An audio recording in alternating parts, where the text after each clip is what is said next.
So it just keeps getting worse and worse for Justin Trudeau, and it seems the only person who doesn't realize that is Justin Trudeau.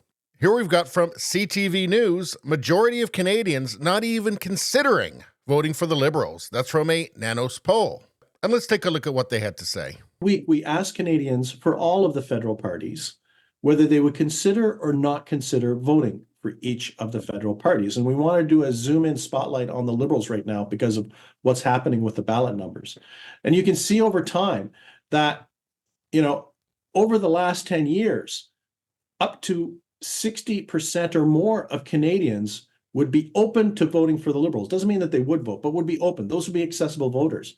Check out where the trend line is now. Actually, since the pandemic, there was a little bit of a spike in the pandemic, but now we're into the 30s for the Liberals. And it just speaks that, when they're in the 30s, that means a majority of Canadians don't even have them on the radar as a vote choice because they would not even consider voting for the Liberals. And it speaks to the situation that we're in right now, where right now it seems the Trudeau Liberals have an appeal among a fairly narrow and fixed subset of Canadian voters. They're still with the Liberals and they're still open to voting for the Liberals, but it's much smaller than it has been in the past. Even lower, I think when he took over the party, it was higher, in the 40s and 50s when he took over the party. So now it's in the 30s. So he said that Trudeau only appeals to a fairly narrow and fixed subset of Canadian voters.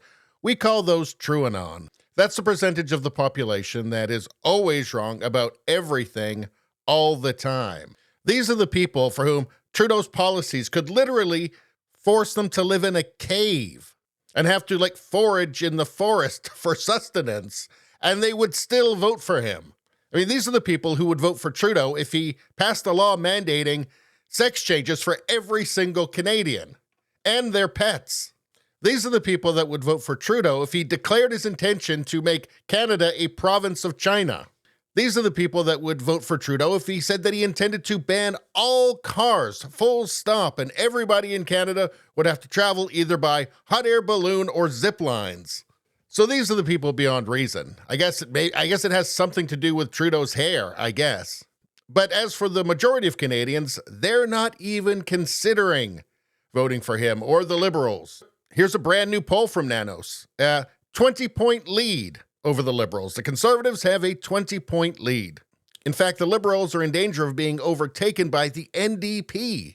They're the even further loony left party in Canada, the one that Trudeau was competing with to be the most loony party.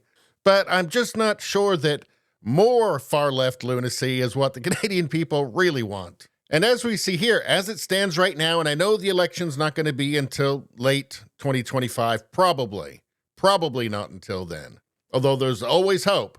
But that said, right now, 338 has the odds of winning the most seats for the Conservatives at 99%. The Liberals at 1%. 1%. And I think at this point, he's been in since 2015. People are sick of him. He is not going to win the next election. So why does he keep hanging around? We've got a terrible housing crisis in Canada. We've got inflation.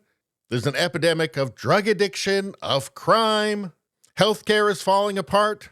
And what's the common thread that holds all of this together? Well, it's Trudeau's insane mass immigration policies. And everybody knows it. The CBC, they may not want to admit it, but everybody knows. And what's Trudeau's strategy to deal with all of this unhappiness around his immigration policy?